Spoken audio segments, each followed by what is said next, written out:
আসসালামু আলাইকুম প্রিয় দর্শক, আশা করি আপনারা সবাই ভালো আছেন। দূর দূরান্ত থেকে যে যেখানে থেকে আমার এই কথাগুলো শুনছেন তাদেরকে অনেক ধন্যবাদ, ওয়েলকাম। আজকে ডক্টর ইউনূস ক্ষমতায় আছে বর্তমানে।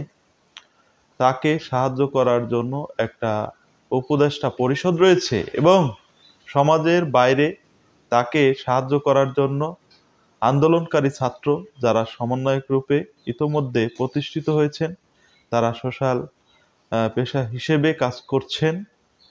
আহ, এটি আগস্ট মাসের 5 তারিখ থেকে 15 তারিখ পর্যন্ত এই 10 দিন তারা চমৎকার কাজ করেছিল, যা মানুষের স্বপ্ন ছিল।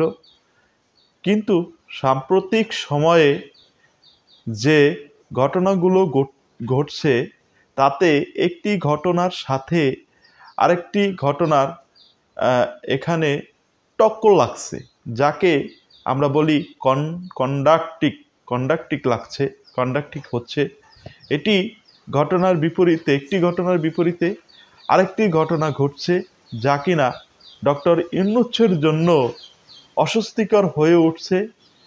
যেমন সমন্বয়ক যারা আছেন, তারা একটি রাজনৈতিক সংগঠন করবেন এবং সম্ভবত ডক্টর ইউনূস এখানে তাদেরকে প্রশংসা করছেন, তাদেরকে মন্ত্রী হিসেবে মন্ত্রী পরিষদে জায়গা দিয়েছেন। তার ব্যক্তিগত সহকারী রূপে একজন সমন্বয়ককে স্থান দিয়েছেন, যা কিনা আমাদের সমাজের যে চিরাচরিত ট্র্যাডিশন, রাজনীতির, রাষ্ট্র ক্ষমতার, প্রশাসনের যে ট্র্যাডিশন, এই ট্র্যাডিশনের কেবল বিপরীত নয়, একেবারেই এমন ঘটনা যা মানুষ কল্পনা করেনি। যেমন ধরুন, 2 জন যুবককে মন্ত্রী পদমর্যাদায় বসানো হয়েছে, 2টি গুরুত্বপূর্ণ পদ। এখন তারা যদি তুলনামূলকভাবে পরীক্ষা দিতেন, তারা বিসিএসে চান্স পেতেন। প্রতিযোগিতামূলক পরীক্ষাতে বিসিএস করে কোটাবিহীন একটি পরিবেশে সেটি ছিল 1% সম্ভাবনা। মানে তারা সহকারী কমিশনার বা সহকারী কাস্টমস কমিশনার বিসিএস এর প্রথম শ্রেণীতে পদটি, এই যে কয়জন সমন্বয়ক রয়েছেন পরীক্ষা দিয়ে চান্স পাবেন, তারা 1% সম্ভাবনা এবং 99% অনিশ্চিত। তারা চান্স পাবেন কি পাবেন না এখনো বলা যায় না। যেমন ধরুন, অনেকে কোটা বিরোধী আন্দোলন করেছে, কিন্তু তারা রাজনীতিতে চলে এসেছে, কিন্তু তারা বিসিএস এর কোটা বিরোধী আন্দোলন করে চান্স পেয়ে কোনো একটা পদবিতে আছে। গত সেই 18 সন থেকে এ পর্যন্ত বিসিএস এর মধ্যে দেখেন কয়জন চান্স পেয়েছেন। যাই হোক, তাদের একটা একটা ডিমান্ড ছিল, তারা তুলনামূলক সরকারি পরীক্ষাতে কোটাবিহীন ভাবে যাবে, কোটাবিহীন যাবে, সেটি ক্যাডার হোক, নন ক্যাডার হোক, পুলিশের সাব ইন্সপেক্টর হোক। তারা একটি সরকারি চাকরি চেয়েছিল, তারা ব্যবসা করতে চায়নি। সরকারি চাকরি চাওয়ার পরে আমরা তাদেরকে মন্ত্রী বানিয়ে দিয়েছি। আর এই মন্ত্রী পদে বসে তারা কি করছে না করছে সেটি বড় কথা নয়। তাদেরকে দেখে জনগণের চোখ যেভাবে টাটাচ্ছে, সারা শরীর যেভাবে চুলকাচ্ছে, সেই চুলকানির যে যন্ত্রণা, সেই যন্ত্রণাটা আলটিমেটলি ডক্টর ইউনূসের সরকারকে বা সরকারে এস এ কুল্ট ভাবমূর্তিকে প্রশ্নবিদ্ধ করছে। এবং প্রথম প্রথম মানুষ এগুলো নিয়ে কথা বলেনি। এখন দেশে এবং দেশের বাইরে বাংলা ইংরেজিতে এগুলো নিয়ে প্রচুর কথাবার্তা হচ্ছে এবং এই কথা থেকেই আলটিমেটলি আগামীতে ডক্টর ইউনূসের জন্য অনেকগুলো সমস্যা তৈরি হয়ে উঠবে। এই গেল এক। দ্বিতীয়ত 2 নম্বরে যেটা হলো, আমাদের দেশে অনেকগুলো আন্দোলন, লড়াই, সংগ্রাম হয়েছে। যেমন ধরুন মহান মুক্তিযুদ্ধ, 9 মাস যাবৎ যুদ্ধ হয়েছে, কিন্তু এখন পর্যন্ত তখন পর্যন্ত থানাগুলো সচল ছিল, সরকারি অফিসগুলো সচল ছিল, বিশ্ববিদ্যালয়ের শিক্ষকরা কাজ করেছে। Everything was in work in 1971। যখন বঙ্গবন্ধু 16ই ডিসেম্বর আসলেন, তিনি শুধু একটা প্রশাসনের উপর 16ই ডিসেম্বরে এসে বসলেন। একেবারে নতুন একটি রাষ্ট্রের কাঠামোর উপর দাঁড়ালেন, যে কাঠামোটি 100% দরকার ছিল। তখন ব্রিজ কালভার্ট নষ্ট হয়ে গিয়েছিল, মানুষজনের অনেক ক্ষয়ক্ষতি হয়েছিল, প্রচুর জানমালের ক্ষয়ক্ষতি হয়েছিল। এক্ষেত্রে রাষ্ট্রের যে কাঠামোটা সেটা ঠিক ছিল। এখন দেখা যাচ্ছে খুব অল্প সময়ের মধ্যে 1 মাসের আন্দোলনের ফলে পুরো অবস্থা এমন হয়ে গেছে যে কোথায় মিলিটারির ক্ষমতা আছে, কোথায় সেনাবাহিনীর ক্ষমতা আছে, কোথায় বিজিবির ক্ষমতা আছে, কোথায় পুলিশের ক্ষমতার বাইরে গিয়ে সেনাবাহিনী অ্যাড করছে। এই জিনিসগুলো দৃশ্যমান হচ্ছে। মানুষ একটা জায়গাতে গিয়ে আশ্রয় নিবে, নালিশ জানাবে, এই নালিশ জানানোর জায়গাটি চলে গেছে। এবং সবাই আগে যেমন মাজারে গিয়ে নালিশ জানাতো, এখন সেই মাজারের অনেক লোকজন, উগ্রপন্থীরা এসে মাজারগুলোকে ভেঙে দিচ্ছে। মসজিদে গিয়ে আপনি নালিশ জানাবেন, জিজ্ঞাসা করবে আপনি কি কওমি, আপনি কি আলিয়া, কোন নেসাবের মানুষ আপনি কি জামাত করেন, নাকি আপনি হেফাজত করেন, নাকি আপনি তাবলিগ করেন। আবার যদি আপনি তাবলিগ করেন, যে এই যে মসজিদে আসছেন, আপনি জুবায়ের গ্রুপ করেন নাকি আপনি অন্য গ্রুপ করেন, কোন মার্কাজের আপনি সমর্থক। এই বিবাদ এখন আমাদের ধর্মালয়ে চলে এসেছে। আপনি যদি রাস্তাঘাটে হাঁটেন, আপনি দেখেন যে রাষ্ট্রের প্রধানতম বাহিনী police, nobody is attentive, কারো মধ্যে কোনো উৎসাহ উদ্দীপনা নেই দায়িত্ব পালনের। তারা কেউ মোবাইল টিপসে, কেউ বসে আছেন, চোখের সামনে গাড়িতে ট্রাফিক বেঁধে যাচ্ছে, পকেটে হাত অথবা অর্ধেক হাত নাড়িয়ে দায়িত্ব পালন করছেন। যেখানে 180 ডিগ্রি অ্যাঙ্গেলে হাত উঠাবে, সেখানে 90 ডিগ্রি অ্যাঙ্গেলে হাত নাড়িয়ে দায়িত্ব পালন করছেন পুলিশ। ফলে যারা গাড়ি চালাচ্ছে তারা বুঝতে পারছে না যে তিনি ইতিবাচক ইশারা করছেন নাকি নেতিবাচক ইশারা করছেন। এই জিনিসগুলো রাজপথে চলছে, ব্যাংকগুলোতে, শেয়ার মার্কেটে, ব্যবসা বাণিজ্যে যে অবস্থা, কোথাও ডক্টর ইউনূসের জন্য একটি ইতিবাচক পরিবেশ নেই। আমার প্রশ্ন, ডক্টর ইউনূস এই বিষয়গুলো কি বুঝতে পারছেন? এটা কি তারা তার বিরুদ্ধে কোনো ষড়যন্ত্র করছে? তাকে ব্যর্থ করার জন্য কি কোনো প্রচেষ্টা? সাবেক প্রধানমন্ত্রী কি আবার ফিরে আসবেন, নাকি একটা অস্বস্তি পরিবেশ সৃষ্টি করে তাকে ব্যর্থ করে তাকে সারা দুনিয়ার কাছে তাকে অপদস্থ করা একটি প্রক্রিয়া মাত্র।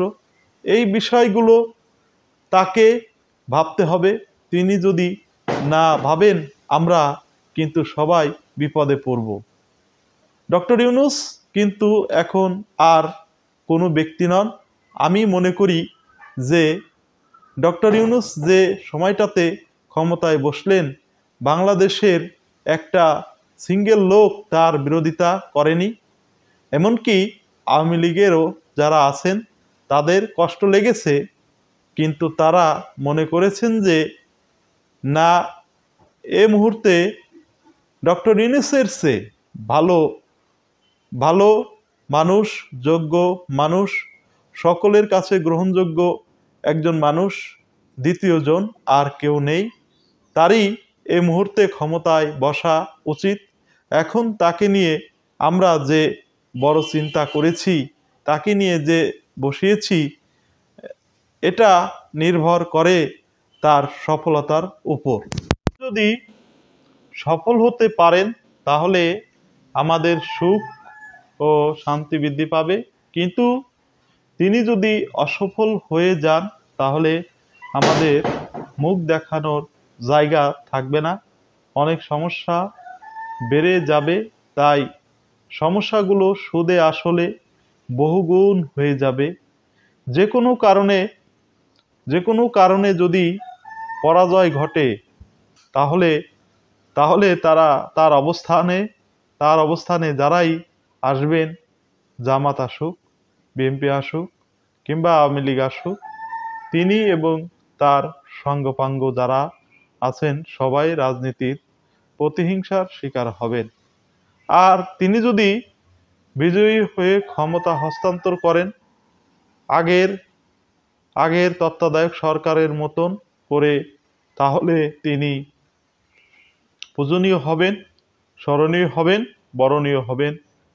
এবং আমরা বলতে পারবো যে আমাদের বাংলাদেশে একজন ডক্টর ইউনূস আছেন, এবং ভবিষ্যতে বলতে পারবো ডক্টর ইউনূস আমাদের ছিলেন।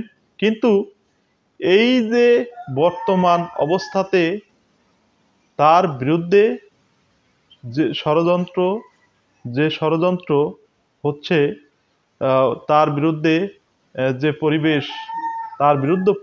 পরিস্থিতি যাই হোক না কেন, তার বিরুদ্ধে তিনি কার্যকরী ব্যবস্থা তিনি নিতে পারছেন না। বঙ্গবন্ধু শেখ মুজিবুর রহমান তিনি দেশে ফিরে আসার 1 মাসের মধ্যে বুঝতে পেরেছিলেন তার বিরুদ্ধে ষড়যন্ত্র হচ্ছে। প্রথমত চক্রান্ত ছিল ভারত, দ্বিতীয়ত তার তাবেদার মুজিবনগর সরকার নিয়ন্ত্রণ করত তারা। খন্দকার মোশতাকের নেতৃত্বে পুরো পাকিস্তানের একটা গ্রুপ ছিল। চতুর্থত প্রবলেম ছিল যারা মুক্তিযুদ্ধ করে এবং এই কর্মকর্তারা যারা মুক্তিযুদ্ধ করেনি এবং যারা চোখ বুজে বসেছিল, এবং তারা যারা মুক্তিযুদ্ধে অংশগ্রহণ করেনি, বিরোধিতা করেছিল, আর যারা পাকিস্তানের ছিল তারা। এই 4টি গ্রুপ ছিল রাষ্ট্রীয় বাহিনীতে তৈরি হয়। ছাত্রলীগের মধ্যে 2টা গ্রুপ তৈরি হয়ে গিয়েছিল। আর বিরোধী রাষ্ট্রীয় বন্ধু ছিল যারা, যেমন এই সময়টাতে দেখেন বিএনপি, জামাত, আওয়ামী লীগ সবাই মিলে যেন শেখ হাসিনাকে তাড়ানোর জন্য কাঁধে কাঁধ মিলিয়ে তাল মিলিয়ে কোনো রকম যোগাযোগ ছাড়া কাজ করেছে। সেই সময়ে বঙ্গবন্ধুকে অকাতরে 2 হাতে বিদেশি অর্থ সাহায্য করেছিল। সেই অর্থ বটমলেস বাস্কেটের মতো অবস্থা হয়েছিল। ফলে দাতা যারা সংস্থা ছিল তারা হতাশ হয়ে গিয়েছিল, এবং বাংলাদেশকে আর টাকা দেওয়া যাবে না। এর কারণ হলো তাদেরকে যা কিছু দেওয়া হয় তলা দিয়ে পড়ে যায়। একটি এটি একটি তলাবিহীন ঝুড়ি, বটমলেস বাস্কেট বলা হয়। এটি বিখ্যাত হেনরি কিসিঞ্জারের সেই সেই কুখ্যাত সেই কুখ্যাত কথা। এভাবে বঙ্গবন্ধু যেমন যেমন এক মাসে স্বপ্নভঙ্গ হয়েছিল, সেই ডক্টর ইউনূসও সেরকম স্বপ্নভঙ্গ করেছেন। এবং আমি একটি আমি এটি মনে করি যে তার বিরুদ্ধে অনেকগুলো ষড়যন্ত্র হচ্ছে দেশের ভিতরে, সচিবালয়ে, বিচারালয়ে, পুলিশ হেডকোয়ার্টারে, রাজনীতির অফিসগুলোতে, ব্যবসায়িক সংগঠনগুলোতে, ওয়ার্ল্ডে, জেলখানায়, এমন কোনো জায়গা নেই তার বিরুদ্ধে চক্রান্ত হচ্ছে না।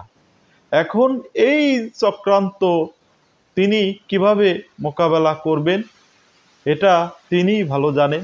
আমরা শুধু বাইরে থেকে যে জিনিসগুলো দেখছি তাকে শুধু অ্যালার্ট করছি। কেন রাতারাতি অনেকগুলো চিহ্নিত সন্ত্রাসী এক সপ্তাহের মধ্যে মুক্তি পেয়ে গেল?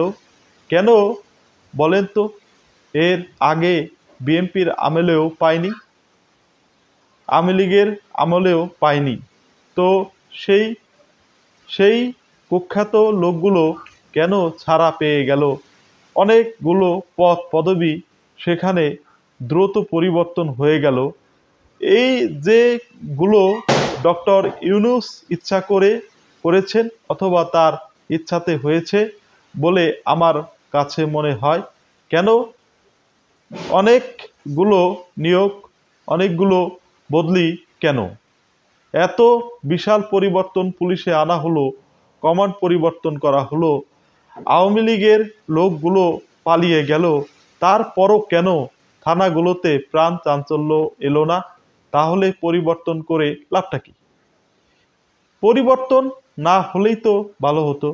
এই জিনিসগুলোতে ডক্টর ইউনূসের নজর দেওয়া উচিত এবং সেই অনুযায়ী কাজ করা উচিত।